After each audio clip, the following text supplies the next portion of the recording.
রাত ২টায় ঢাকা যখন নিস্তব্ধ, ঠিক সেই সময় ১৩ বছরের ছোট্ট একটি শিশু আব্দুর রহমান জীবিকার তাগিদে পরিবারের মুখের দিকে তাকিয়ে সংসারের হাল ধরতে হয়েছে, যার কারণে রাতকে আর রাত মনে করে না। চলছে তার কাঠভাঙা পরিশ্রম। মাত্র ১৩ বছরের আব্দুল্লাহর হাতে থাকার কথা ছিল খাতা কলম, অথচ এই বয়সেই তাকে নিতে হয়েছে এক কঠিন দায়িত্ব। গলায় ঝুলছে ভারী এক প্লাস্টিকের বক্স, ভেতরে আছে কলম, টিস্যু, মাস্ক, লুসনি, কটন সহ নানা জিনিস। এগুলো নিয়েই সে ঢাকা শহরে রাস্তায় রাস্তায় ফেরি করে বেড়ায়। যা বিক্রি হয় তা দিয়ে সংসার চলে। আমার ওই যে দুটো ছোট ভাই আছে, একটা বোন আছে। আমার আব্বু আবার অসুস্থ, তো আমার আম্মু আবার কাজকর্ম করতে পারে না ওই ভাইটি নিয়ে। এখন আমি যদি কর্ম করে আমার ভাই বোনদের খাওয়াই বা একটু লেখাপড়া করাই, বড় হয়ে তারাও আমাকে খাওয়াবে, আমাকে সহযোগিতা করবে। আমার আম্মু আব্বুকে তখন আর নিচে হতে হবে না যে গরিবের ভাই গরিব হয়েছে, বড় লোক আর হয়নি। পড়ালেখা করে যদি ওরা একটু টাকা পয়সা কামাইতে পারে, এখন নাহলে কষ্টতে আছে, তখন পড়ালেখা করে আর সুখে থাকবে। তখন কইবে যে ভাই আমাদের যে তোর পড়ালেখা করাইছে, সুখে রাখছে, তখন আমার লিগা দোয়া করবে। আব্দুর রহমানের বাবা হৃদরোগে আক্রান্ত, কোনো কাজ করতে পারে না। মাও অসুস্থ, ঘরের বাইরে কাজ করার ক্ষমতা নেই। আমার আব্বু আবার অসুস্থ, এখন আমার আব্বুও কিছু করতে পারে না, হার্টের সমস্যা, মানে কোনো ভারী কাজকর্ম করতে পারে না, দেখে আমারই করতে। তাহলে পরিবারের হাল ধরেছে কে? আমি নিজে। সংসার আছে তার ছোট 2 ভাই ও 1 বোন। মূলত তাদের মুখের হাসি বাঁচাতেই নিজের পড়াশোনা ছেড়ে দিয়েছে আব্দুর রহমান। আমি 2 ক্লাস পড়ছি, বাংলা রিডিং করার একটু পারি, তাছাড়া আর পারি। লেখাপড়া ছাড়িয়ে দিলে কেন তুমি? লেখাপড়া ছেড়ে দিছি। আগে আমার আব্বু যে সময় লেখাপড়া করছে, সে সময় আমার আব্বু ভালো ছিল। এখন আমার আব্বু অসুস্থ, এখন সংসারে হাল ধরতে পারে নাই, এর লেগে আমার ধরা লাগছে, এর লেগে আমি লেখাপড়া ছাড়তে হয়েছে। তবে নিজের শিক্ষা জীবন থেমে গেলেও ছোট ভাই বোনদের পড়াশোনা চালিয়ে যাচ্ছে সে, কারণ তার একটাই কথা, আমার পড়াশোনা শেষ, কিন্তু ভাই বোনদের শেষ হতে দেব না। তার একদিন বিশ্বাস, এই ভাই বোনেরাই তার পাশে এসে দাঁড়াবে। এখন একটু কষ্ট করলে কেষ্ট মিলবে। এখন ব্যাগও যদি এখন খাওয়াই পড়াই, তাহলে এই কষ্টটাই আমার ওই যে উপরে গেলে আল্লাহ দেখবে। গায়ে পাঞ্জাবি, মাথায় টুপি, 5 ওয়াক্ত নামাজ তার অভ্যাস। ফেরির মাঝেই যখন আজান শোনা যায়, সঙ্গে সঙ্গে ছুটে যান নামাজ পড়তে। 5 অক্টোবর যখন বিক্রি করি, তখন আজান দিলেই মসজিদে চলে যায় নামাজ পড়তে। বিকাল 5টা থেকে রাত 2টা-3টা পর্যন্ত চলে তার এই সংগ্রাম। আমি বিকাল 5টায় বাইরাই, রাইতে 1:30-2টা বাজে যাই। চিন্তা তো করে, চিন্তা অবশ্যই আছে। এখন বাসায় গেলে আমাকে বকবে যে এত রাইট করে আসছো, যদি কোনো কিছু হয়ে গেত তখন আমরা খোঁজ খবর পাইতাম গ্রামের মা বাবা। এসব চিন্তা করে। আর মানে আমি যতক্ষণ না যাই জাগনা থাকি। কোনোদিন আয় হয় 300 টাকা, কোনোদিন 400 টাকা। এই 300, 350 এরকম। আজকে আবার একটু কম হয়েছে, এর লেগা বেশি রাত হয়। রাতের খাবার প্রায়ই বাদ যায়। যদি কোনো দয়ালু মানুষ কিছু খেতে দেয়, সেটুকুই হয় রাতের ভরসা। রাস্তায় যে কেউ আমার খাবার দাবার দিলে, আর যদি ভালো খাবার হয় তাহলে আমি বাসায় নিয়ে যাই, আর যদি একটু মানে কম দামি খাবার হয় তাহলে নিজেরাই খাই। কিন্তু কিনে খাইতে পারো না? না, কিনে খাইতে পারি না বলতে যে আজকে দেখা যায় আমার ইনকাম হয় না, আজকে কেউ যদি খাবার দেয় তাহলে খামু, না দিলে তো নাই। তবুও ভিক্ষার পথে যায়নি আব্দুর রহমান। নবীর শিক্ষায় তাকে শক্ত করে দাঁড় করিয়েছে, ভিক্ষা নয়, পরিশ্রম করে উপার্জন করো। তাই রাত জেগে ঠান্ডা গরম উপেক্ষা করে ঘুরে বেড়াচ্ছে রাস্তায়। নবীর শিক্ষা করো না ভিক্ষা। এখন আমি যদি ব্যবসা করি, মানুষ কইব যে এই স্যালারি আগে ভিক্ষা করতে, এখন ব্যবসা করে অনেক সুন্দর ভালো করতেছে। এখন যদি ব্যবসা করে 2 টাকা কাম করে, এটা সৎভাবে আর পরিশ্রম করা টাকা উপার্জন করছে। যেখানে রাতের চায়ের দোকান আর রিক্সা চালকরাই তার মূল ক্রেতা। কেউ তার কাছ থেকে কিনে, কেউ মুখ ফিরিয়ে নেয়, আবার কেউ মায়ায় পড়ে বাড়তি টাকায় নিয়ে নেয়। না, অবশ্যই কষ্ট লাগছে ভাই। কারণ হচ্ছে যে আমি এটা কিন্তু নিতাম না।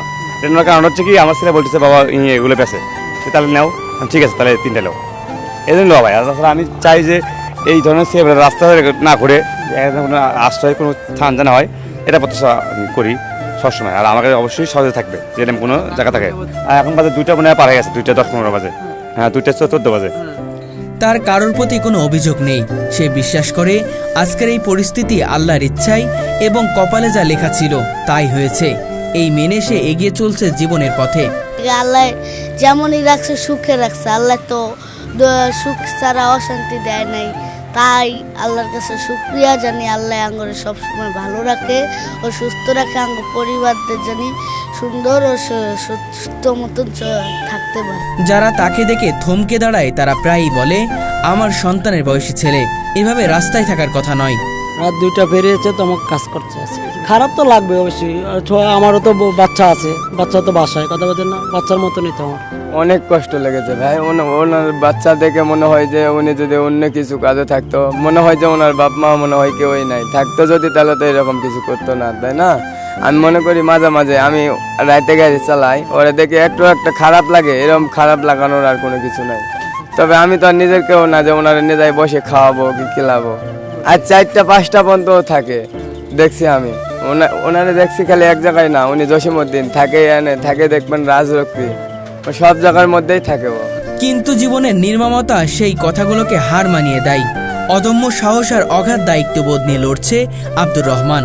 চোখে মুখে একরাশ স্বপ্ন, ভাই বোনদেরকে শিক্ষিত মানুষ হিসেবে গড়ে তোলা।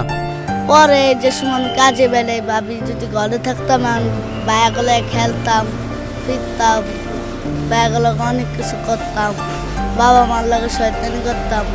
আর বাইরে এখন কারো লগে খেলতেও পারি না, বাবা মার লগে কথাও করতে পারি না। নিজের হতাশাকে শক্তিতে রূপান্তরিত করে প্রতিদিন নতুন করে যুদ্ধে নামছে সে। এটা তো আসলে এত রাতে একটা ছোট বাচ্চা, নানা ধরনের, দেশের অবস্থা এমনিতেই তো ভালো না, 5 আগস্টের পর তো দেশের অবস্থা এমনিতেই ভালো না। এখন ভয় করলে কি হবে? এখন যদি আমি সব ভয় পাইলেই বেশি ভয় লাগবে, আর যদি সাহস করে আগে যাই তাহলে আমি আগাইতে পারবো। ভয় করলে তো আমি পিছিয়ে যাবো, তাই আমি ভয় না করে আগাই যাই সাহস করে।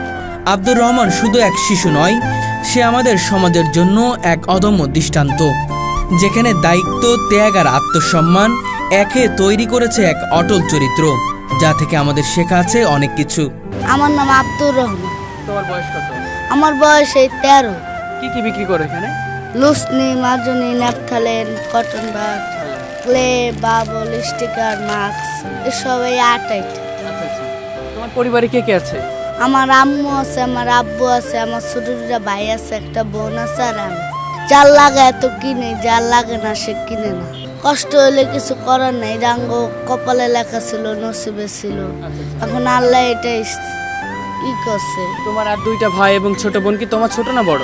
আমার সবার ছোট, আমার একটা বোন আছে সবার ছোট, আর 2টা ভাই আমার চেয়ে ছোট, কিন্তু সবার ছোট হলো আমার বোন। ভাত কি খাওয়া হয়েছে রাতে? রাতের ভাত খাওয়া হয়নি, আমি বাসায় যাবো, বাসায় যে হাত মুখ দিয়ে ঘুমায় যাবো। আজকে ইনকাম মানে রেখে আমাকে কেউ দিলে খাই, আর না দিলে খাই না। ওজন হয়, এখন কিছু করার নেই তো। এখন একটু কষ্ট করলে কেষ্ট মিলবে। আজকে এই 300 টাকা। 300 টাকা না? কয় ঘন্টা পরিশ্রম করছো? এই বিকাল সন্ধ্যা 6টাতে রাত 2টা, শেষ 8 ঘন্টা। তুমি কি হেঁটে হেঁটেই বিক্রি করো? হ্যাঁ, হাইটটা বিক্রি করি। আমি তো আর কোনো বসার ভালো জায়গা পাই না, দেখে হাঁটে হেঁটে বিক্রি করি। আমার বাবা মা জন্ম দিয়েছে, আমার বাবা মাকে তো আমি চিরদিন ভালোবাসি। আমি যদি খারাপ হইতাম, আমি তো আর খারাপ কথা করতাম না।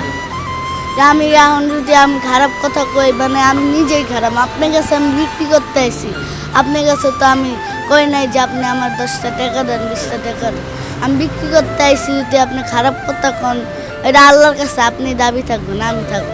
মোটেও তো ভালো লাগে নাই, এত রাত্রে করে এত ছোট বাচ্চা থাকা তো আসলে উচিত না আমাদের সাবকন্টিনেন্টে, তাই না? তো আমার মনে হয় দিনের বেলাতে ব্যবসা করলে মনে হয় ভালো হবে, এটাই ওরা আমি বলতেছিলাম। দিনের বেলা পড়াশোনাটা, তারপর আরেকটা বিষয় হচ্ছে পড়াশোনাটা কন্টিনিউ করতেছে না। পড়াশোনাটা কন্টিনিউ করুক, পড়াশোনা কন্টিনিউ করলে তো অনেক বড় জায়গায় যেতে পারবে। প্রায় রাত 2টা বাজে, এই 2টা বাজে আমার তো মনে হয় না এত রাতে একটা ছেলে মানুষ, আমার ধারণা ওর বয়স বেশি হলে 12-13 বছর। বয়স কত তোমার?